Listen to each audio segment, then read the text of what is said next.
Hello everyone, कैसे हो आप सभी। आशा करता हूँ बढ़िया होंगे और अपनी तैयारी बहुत अच्छे से कर। मैं कान पकड़ के माफ़ी मांगता हूँ, लेकिन मैं भी खुद परेशानी में था।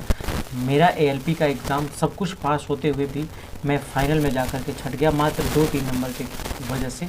सब कुछ किया हुआ, लेकिन लास्ट में मुझे पूरा होप था कि मेरा इसमें हो जाएगा।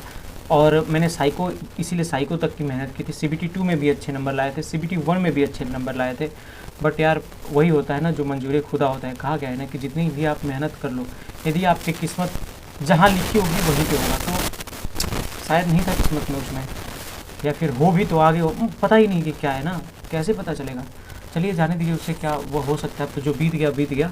बट हाँ, यूपीएसआई ही हम लोग की जान है। अगर यूपीएसआई निकल जाती है तो बाकी फिर इन सब का टेंशन नहीं रहेगा। और चाहे कितनी भी कमियां रही हों, कितनी भी मतलब पीछे हम हो गए हों, लेकिन मैं बाउंस बैक करके अपने साथ के लड़कों से भी आगे निकल जाऊंगा अगर यूपीएसआई हो जाता है तो प्रभु से यही दुआ करता हूँ कि हे प्रभु, हे ईश्वर, इस बार कैसे भी निकलवा दो यार। बहुत बहुत परेशान हूँ मैं, सच बता रहा हूँ। क्योंकि मैं अक्सर हर एक एग्ज़ाम में 2-3 नंबर से 4 नंबर, मतलब अंडर 5 नंबर से कमी में मैं फाइनल में चढ़ जा रहा हूँ। बहुत सारे एग्ज़ाम हैं यार, और जिन एग्ज़ाम्स को मैंने अच्छे नंबर से निकाला है, जिसमें फिजिकल है उसमें फिजिकल में छट जाता हूँ। मैं परेशान हो गया हूँ, सच बता रहा हूँ। कभी कभी लग रहा है कि मेरी किस्मत ही ख़राब है। बट यार लगे रहना है, मेहनत करते रहना है। पता नहीं किस एग्ज़ाम में आपकी किस्मत खुल जाए। और इतना मुझे पता है, इतना मुझे पता है कि मेरा जिस भी एग्ज़ाम में होगा, अगर वो एग्ज़ाम निकल गया तो उसके बाद मुझे मेरे बहुत सारे एग्ज़ाम निकलेंगे। बट मेरी किस्मत की चाबी ओपन नहीं है। मैं सच बता रहा हूँ, दिल से बता रहा हूँ यार, इसलिए मैं कह रहा हूँ। चलो, तो आप लोग यार प्लीज़ डीमोटिवेट मत हो मुझे देख करके। मैं मोटिवेशन उसके बाद भी लगा हुआ हूँ, और इसके लिए माफ़ी मांगता हूँ कि मैंने इतने दिन तक टारगेट अपलोड नहीं किया। और यदि कोई एएलपी का बच्चा या फिर कोई अन्य स्टूडेंट जो मेरे भाई बहन इस वीडियो को देख रहे हैं, तो मैंने एएलपी से रिगार्डिंग और एएलपी ग्रुप टी टेक्नीशियन कैसे तैयारी करनी है, एनटीपीसी की तैयारी करनी है कैसे करनी है, उन सब से रिलेटेड मैंने एक वीडियो बना दी है एएलपी सीबीटी 1 करके। उसमें मैथ के टीचर, रीजनिंग के टीचर, जो साइंस के टीचर होते हैं, और जो करंट अफेयर कहाँ से पढ़ें, इन सब को क्लासेस दिखा के, प्लेलिस्ट दिखा के अच्छे तरीके से बता दिया हूँ।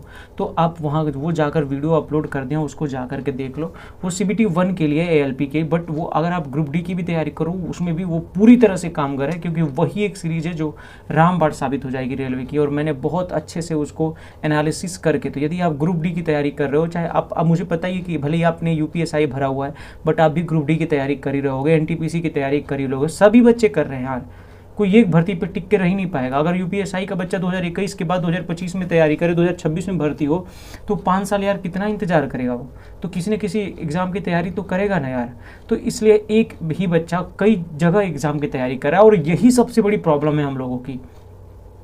हम लोग की जो सबसे बड़ी जड़ है ना, जो छटने की, वो सबसे बड़ी प्रॉब्लम भी यही है कि हम लोग एक एग्जाम को टारगेट नहीं कर पा रहे हैं। लेकिन मतलब कहने को तो कोई कह देगा कि एक एग्जाम को क्यों नहीं टारगेट कर रहे हो, अगर एक एग्जाम को टारगेट करते तो निकल जाता।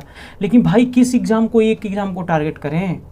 एक एसएससी थी जिसमें आप एक एग्जाम को टारगेट करके एसएससी में ही तैयारी कर रहे हो तो कर सकते हो। और एक बैंक था जिसमें बैंक आज भी है, बैंकिंग सेक्टर में अगर आप तैयारी करते हो तो आप 3-4 साल, 2 साल में आप जरूर सेलेक्ट हो जाओगे, है ना। क्योंकि वो लगातार भर्तियां आती रहती है, और अच्छी खासी भर्ती आ रही है। 8,000, 10,000, 18,000 ऐसे कर करके ग्रामीण बैंक, आईबीपीएस, इन सबको मिला के लगभग 20,000 की वैकेंसी आ जाती है कुल मिला जुला के। तो यार बैंकिंग का तो सेक्टर ही अलग है, वो हम लोग उधर तैयारी नहीं कर पाए। बाकी हम लोग इधर कंपटीशन में कूदे। एसएससी थोड़ी सी ठीक थी, तब तक उसमें इतनी धांधली होने लगी, उसको छोड़ दिया मैंने। फिर आया कि चलो रेलवे में सुधार हो गया है, रेलवे की तैयारी करता हूँ, अच्छे से रिजल्ट दे रहे हैं, सबको भर्तियाँ निकाल रहे हैं। उसमें भी वही हालत है यार, 2-2 बार कैंसिल किए एग्ज़ाम को। मैं बैठा हुआ था सीबीटी 2 का एग्ज़ाम देने के लिए, बीच में से उन्होंने उठाया 2.5 घंटे बाद, और मेरा एग्ज़ाम फिर दूसरी बार पड़ा। मेरा प्रेशर एकदम, एग्ज़ाम की तैयारी में पहली बार में जितना करके गया था उतना मैं दूसरी बार में परफॉर्मेंस नहीं कर पाया।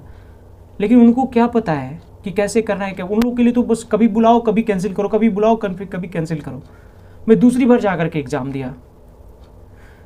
उससे भी बहुत यार मेंटल इफेक्ट पड़ता है, बहुत आदमी परेशान हो जाता है, विश्वास खो जाता है कि यार सच में अगर ऐसा में भी हो सकता है कि ये भी कैंसिल हो जाए। उतना बढ़िया से परफॉर्मेंस नहीं कर पाता है, ये उन लोगों को समझ ही में नहीं आता। छोड़ो, मैं क्या बता रहा हूँ। तो 90 डेज टारगेट सीरीज हम लोग स्टार्ट किए हैं, हार्ड डे चैलेंज है। और मैं एक बात और भी बता दूं कि जो मैंने 30 दिन के बाद मैंने 5 दिन का टाइम दिया था, 4 दिन का टाइम दिया था ना पहले वाले महीने में, तो मैंने ये जो सेकंड महीने में भी 4 दिन का टाइम दिया। आप लोग कह रहे हो कि टारगेट नहीं आ रहा, लेकिन कोई ये नहीं कहा कि भैया 30 दिन और कंप्लीट हो गए और 4 दिन की छुट्टी कर दीजिए। मैंने उसी के लिए आपको बोला था, छोड़ा था, ताकि आप लोग उसको कंप्लीट कर लो। हाँ, ये बात है कि किस्मत की वजह से थोड़ा सा वो भी बात है, बट आपको तैयारी करनी है ना, तो आपको उसमें अपॉर्चुनिटी देखनी है। तो आप 4-5 दिन की जो छुट्टी हुई बीच में, उसमें आप 1 महीने का जो भी रिवीजन था उसको कर लिए होते, जो भी इनकम्प्लीट था उसको कंप्लीट कर लिए होते। आपको डेली टारगेट ही तो करना ही है, बट हमेशा टारगेट के पीछे नहीं पड़ना है, उसको कंप्लीट करना है और रिवीजन भी करना है, ये भी बहुत ज़रूरी है ना। तो चलिए आज मैं दिखा देता हूँ कि आपको क्या क्या मिला हुआ है। तो डे 68 है आज, और कैलकुलेशन करना है 20 तक का टेबल करना है, स्क्वायर और क्यूब करना है 40 तक का। इंपॉर्टेंट फार्मूला आपको पता ही है, रिवीजन करना है।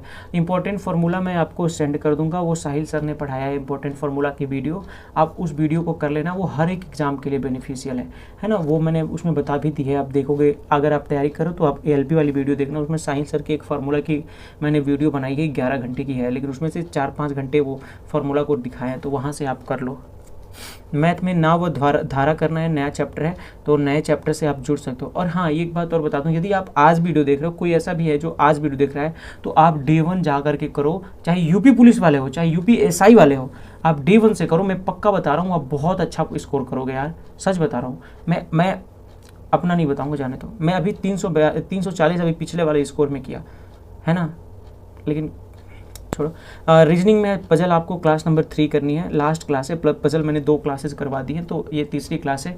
आप संदीप सर से या किसी भी टीचर से कर सकते हो। पिछली वीडियो अगर आप देख रहे होगे तो पता ही है कि आप किससे कर रहे हो। इकोनॉमिक्स मैंने स्टार्ट किया हुआ है, तो आज मुद्रा और मुद्रा स्फीति करना है ना, मुद्रा एंड मुद्रा स्फीति करना है।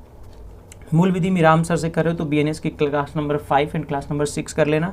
और अगर विवेक सर से कर रहे हो तो अपनी जो भी नेक्स्ट क्लास होगी उसको कर लेना, क्योंकि मैंने अब विवेक सर से करना बंद कर दिया है। मैंने 2 क्लास BNS और BNS किया, उसके बाद मैं फिर इधर इनसे कर लिया। तो मैं BNS और BNS जब राम सर से मतलब नहीं कर रहा हूँ, वो विवेक सर से मैंने कर लिया है, तो इसकी वजह से राम सर से पिछली वाली वीडियो कर रहा हूँ, जो भूमि सुधार है या ये सब जो है उनसे कर रहा हूँ, है ना। और UPG के उत्तर प्रदेश की प्रमुख योजनाएं करनी है। ऐसा नहीं है कि विवेक सर नहीं पढ़ाया, विवेक सर बहुत ज़्यादा पढ़ा दिए, इसकी वजह से मैं इनकी तरफ थोड़ा सा शिफ्ट हो गया। UPG के उत्तर प्रदेश की प्रमुख योजनाएं करनी है, बहुत इंपॉर्टेंट टॉपिक है। योजनाएं पक्का आती हैं, इसको ध्यान से करना और रटना पड़ेगा, इसको कोई ट्रिक नहीं है, रटना पड़ेगा। इतिहास स्टार्ट कर रहा हूँ। अगर नवीन शर्मा सर से अगर आपको इतिहास करना है तो यूट्यूब पे सर्च करना, नवीन शर्मा सर हिस्ट्री क्लासेज, भाई बहुत ज़बरदस्त पढ़ाए यार, इतना समझा के पढ़ाए ना भाई, कसम से मैं बता रहा हूँ, बहुत समझा के बंदा पढ़ाए, बहुत अच्छा पढ़ाए सर ने। तो प्राचीन इतिहास की class number 1 and class number 2, इसमें टॉपिक से नहीं बताऊँगा कि ये टॉपिक वो टॉपिक, प्राचीन इतिहास का जितना भी टॉपिक है मैं डेली 1 क्लास 2 क्लास करके कहूँगा, आप वो कंप्लीट करते रहना अपना नेक्स्ट क्लास, ठीक है ना। ज्योग्राफी भी स्टार्ट किया हूँ, तो ज्योग्राफी में आपको भारत का सामान्य परिचय कर लेना है। आप एक अंकित सर हैं, उनसे कर सकते हो, या फिर किसी भी टीचर से कर लो। ज्योग्राफी में क्या प्रॉब्लम है, ज्योग्राफी किसी भी टीचर से कर लो, है ना। और RWA के जो प्रैक्टिस सेट हैं उनको कर लिया करो। RWA के प्रैक्टिस सेट की PDF देख लिया करो और एक बार इस एनालिसिस कर लो, या फिर खाना वाना खाते वक्त, इधर उधर टहलते वक्त, किसी से बात करते वक्त हिंदी की देख लो, साइंस की उसकी देख लो, GK GS की देख लो, मैथ की लगा लिया करो। ऐसे करोगे तो आराम से वो बेनिफिशियल होगा। और जो मैथ में कमज़ोर हैं वो सर की वीडियो देखें, 40 क्वेश्चन करवाते हैं, इससे 40 क्वेश्चन की आपकी प्रैक्टिस होती रहेगी। तो ये सारी चीज़ रही, और आप एक बार वीडियो में देख लो, मैं आपको दिखा भी दे रहा हूँ, तो ये सारी देख लो। और मैं इसका व्हाट्सअप पे इसको मैं सेंड भी कर दूंगा, व्हाट्सअप चैनल पे इसका फ़ोटो क्लिक करके मैं सेंड कर दूंगा दोपहर में। तो अभी आप देख रहे हो तो अभी इसको लिख लो, नोट डाउन कर लो, जो मैंने बात बताई है उसको सुन कर लिख लो। और बाकी मैं ये दिखा भी रहा हूँ, तो आप यहाँ से आई थिंक कंप्लीट भी कर लोगे, ज़्यादा दिक्कत नहीं होगी, है ना। तो चलिए, तब तक के लिए थैंक यू, जय हिंद।